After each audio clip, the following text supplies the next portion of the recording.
Hello everyone, Shroomraver here, and today I'm excited to be bringing you my Week 9 team building analysis video for the Pokémon Premier League.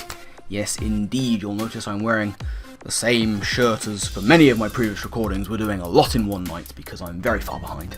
But yes, Week 9 of the PPL after getting hacked out yet again last week, or last game.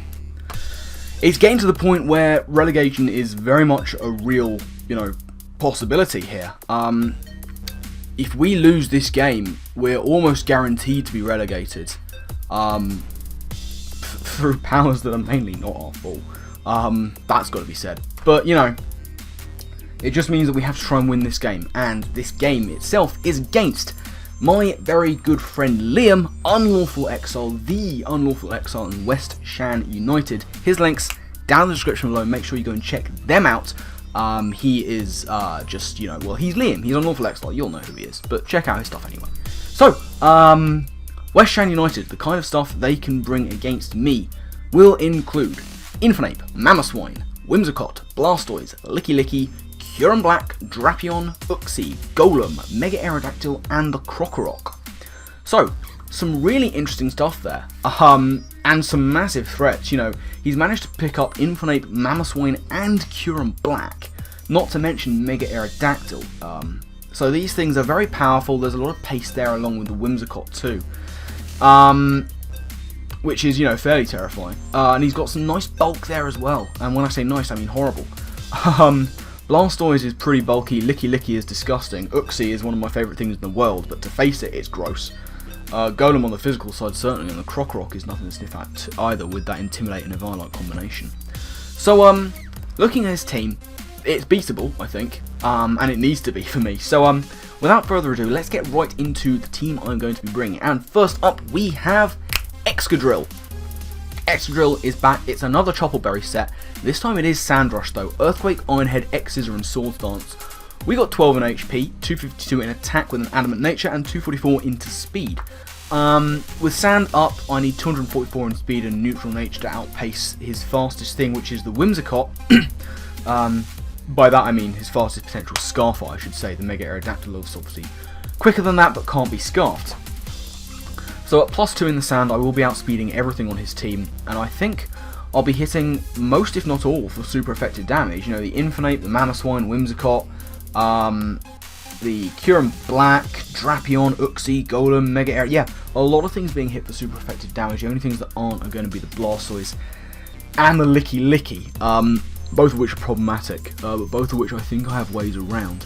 So there's not too much really else to say on this guy. If I can get Swords Dance up, grand. If not, it doesn't really matter too much. Choppleberry, why is that there? Well, that is basically there for one reason and one reason alone, and that is going to be the Infernape. I can have all the sand turns in the world, but that doesn't mean to say I can outspeed a Mach Punching Infernape. That thing gets Iron Fist, that thing can have very powerful boosting items, it can do a lot of damage to me. And in some cases it can probably OHKO. So I've got the Choppleberry on there just to be able to tank a Mach Punch from that guy. And hit back with an Earthquake, which will pretty much guarantee get the OHKO. So not too much to say about Tinfiltrator. Next up we have the supporting Hippowdon. Hippowdon, of course, with the Smooth Rock and Sandstream. Earthquake, Toxic, Stealth Rock, Slack Off, Max HP, Max Defense, Impish. There's really very little to say about this guy. It is your common or garden Hippowdon. Smooth Rock to try and boost as many turns as possible. Earthquake hits a lot of stuff on his team. And, for those that it doesn't hit, you've got Mega-Audino, which of course is immune. Uxie as well. And the Whimsicott will take neutral damage, but everything else, resisted damage, everything else, I think takes it neutral or weak to it. But I have Toxic for those things that don't mind taking an Earthquake. Stealth Rock, very useful, he's got an Infernape, which can be U-turning around, he's got Uxie, which can do the same, I want to be wearing that down. Mega-Audino on the Switch too, and Whimsicott, of course, and as far as I'm aware, his only form of hazard removal, if I'm not mistaken, is Blastoise. Actually, now I mention it, I think that Golem might get Rapid Spin from a Gen 3 event or something ridiculous like that, but really the one you see most often is going to be the Blastoise, so to wear that thing down would be very nice as well. If I can get the rocks up, he brings it in, I can hopefully predict the Rapid Spin, go for a Toxic, get that thing on a timer, and then switch into something to take on the Blastoise. So, yeah. that's pretty much all I have to say on Hippowdon. So let's move on to the third member of the team. That's going to be Greninja, back once again. Couldn't quite save it for me last week, but came very close. Hopefully it can do the damage here. I switched this set up at the very last minute. I originally had a Chople Berry and Toxic Spikes on this guy. Chople for the Infinite, but I decided in the end to switch it up last minute, go with a Focus Sash and Taunt instead of the Toxic Spikes, with Scald, Dark Pulse and U-Turn. 44 into HP, max special attack, 212 in speed, timid nature. Don't need the boost on the physical attack this time because U-Turn is just there for getting myself initiative.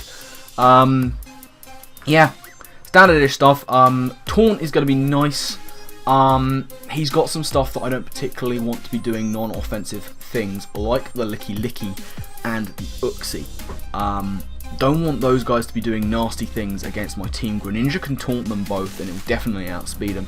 Similar thing actually with the Krokorok. I don't want that getting off Toxics and Stealth Rocks if I can avoid it if it comes. Other than that, Scald, Dark Pulse, U-Turn, very standard .jpeg for a Greninja. There is very much nothing much more to say on that. Other than I have enough speed to outpace anything that isn't boosted. Once again, that's what Greninja does. So, that's all I have to say on Greninja, honestly. We'll move on to the fourth member of the team. That is going to be my Hitmontop. Carly comes back, physically defensive set here with the Intimidate and Leftovers. CC, Mach Punch, Rapid Spin, Toxic. We've got 12 in speed there just to creep anything that might want to creep me, but really this is just physically defensive Spin City, you know. It'll take any one hit from a Mega Aerodactyl, which is nice, but for the most part it wants to be taking on Krokorok, Golem, physical Curums. It'll be nice to just get an Intimidate and Mach Punch chip damage onto that thing if it comes down to it. It can stare at Drapion. Neither of them can really do too much to each other. Drapion is one of the main reasons I have this guy, just to sort of check it without actually causing too much damage and guarantee to get the spin off on it. Same reason I switched up Toxic Spikes on Greninja, because Drapion can just come in and absorb them. Other than that, this guy is very nice for the Mamoswine. It'll take any one hit from a physical Infinite, and you know, it'll be able to hit Licky Licky pretty hard. You know, I remember when I was going against Alex, you remember I didn't bring Hitmontop for his Licked Tongue. Now he's got a Licky Licky on his side. I'm not going to make the same mistake, so I am bringing Fighting Offense against him. So yes, that is going to be all on the Hitmontop. Now, fifth member of the team, and I have to say actually, this is not someone you've seen before, because before this game happened, I looked into getting rid of one of my Pokemon. But I decided I didn't want to just drop it and get something in a transfer. I decided that the Pokemon I wanted on my team was already on someone else's team. So, before this game started, I decided to approach Paulie Mac of the Thunderbolt and Wanderers and offer him a straight, like-for-like, same price trade. And I'm happy to say he did accept. So, last week was the last you will have seen of Florges. Florges is gone, but in Florges' place, we have the one, the only Shroomraver. Yes, that is right, Mega-Audino is back on Parasect Germain, where Mega-Audino belongs. Really happy to get it back. You'll notice that a lot of the changes I'm bringing into my team are defensive. I am looking to play with bulk, and Mega-Audino is one of the best around. So I've got Mega-Audino, really happy about it, and Shroomraver makes his first appearance in this game. We have, of course, the Ordinite Regenerator as the pre-evolution ability, Dazzling Gleam, Calm Mind, Wish and Sub, 254 HP, 236 defense with that bold nature, and 28 into speed just to creep anything that might want to creep me. Why have I decided to do this? Well, Liam on his team, he has no resistance to Fairy, which is very nice. You know, he's got he doesn't have a Steel type, if I'm not horribly mistaken. He doesn't know. His Poison type is part Dark, and his Fire type is part Fighting. So he doesn't have a resistance to Fairy. And Mega-Audino can set up on a great many things on his team, to be honest.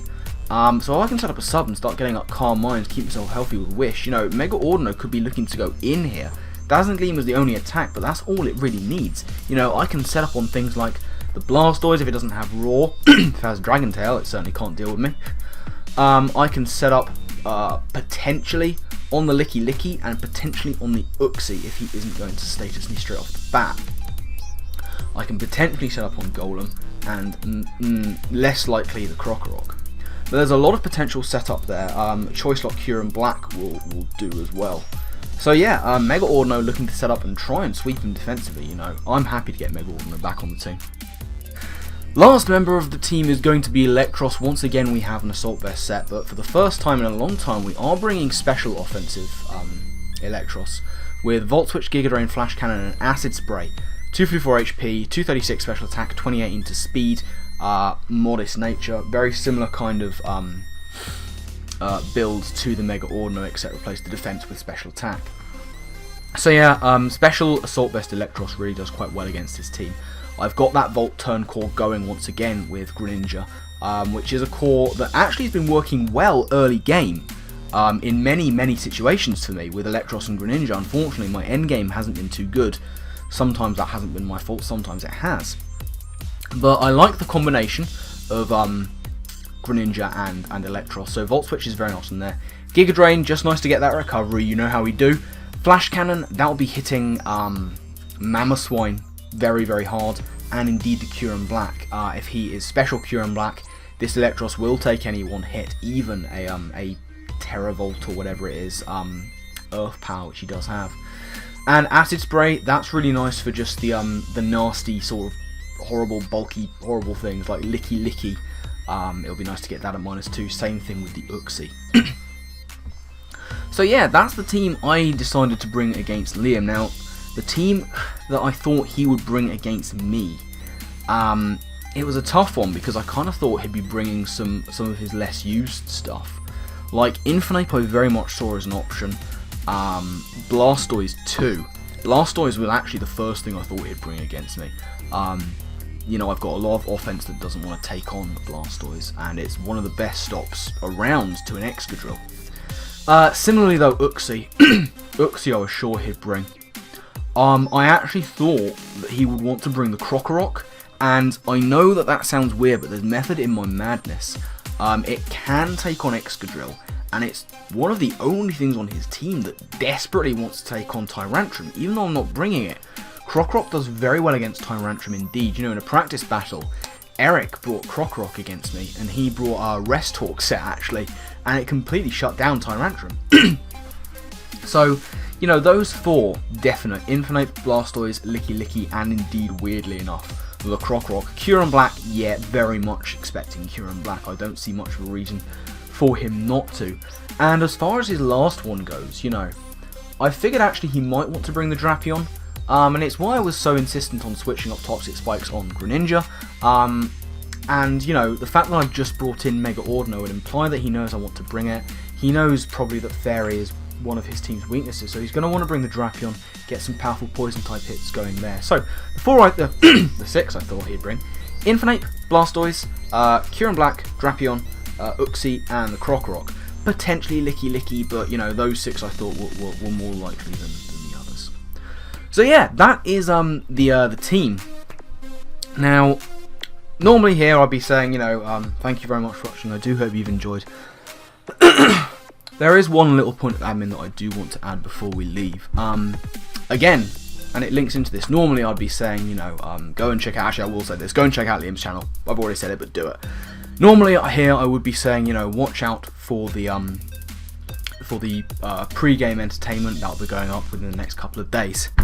It won't be going up, and nor will there be any more of the pre-game shows.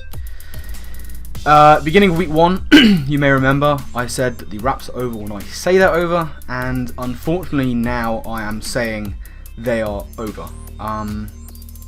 I apologise to those of you. I know that they're a big part of this season, and people do seem to really like them. I do apologise, and indeed to my rivals who I've got upcoming battles with. Now I know that deep down they love to see this kind of shit. They love to see the pre-game wraps. So to Liam and to my next two opponents, that of course being Shardy and what would be Fufu, but I believe is now Lars because Fu's had to step back. I do apologise for this. To put it bluntly, I do not have the time, and I just do not have the inclination. It's as simple as that. It takes a lot of time to write these things. It takes a lot of time to edit them, And when you're losing week in, week out, and you take the good with the bad, but when you're losing a lot of games to hacks, the non-essential parts of the season just seem to slip away, and the importance gets less and less. Now, unfortunately, the pre-game shows are the most expendable part of my season, so I am going to stop doing them for the last 3 games of the season. I'm sorry, that's just the way it has to be. I will not be going back on that, and looking at next season, it's even more likely that I won't be doing them again then. But we'll cross that bridge when we come to it. All you need to know is I'm not doing it for the last 3 games. I apologise if that's the way it has to be, I'm afraid. But yeah, look out for the actual battle, and that'll be up hopefully in the next couple of days. Check out Liam, as I said below. His link's in the description. And yeah, other than that, I have nothing much more to add. So, my final thank you to you all for watching, and I guess with that, I will see you next time. Laters.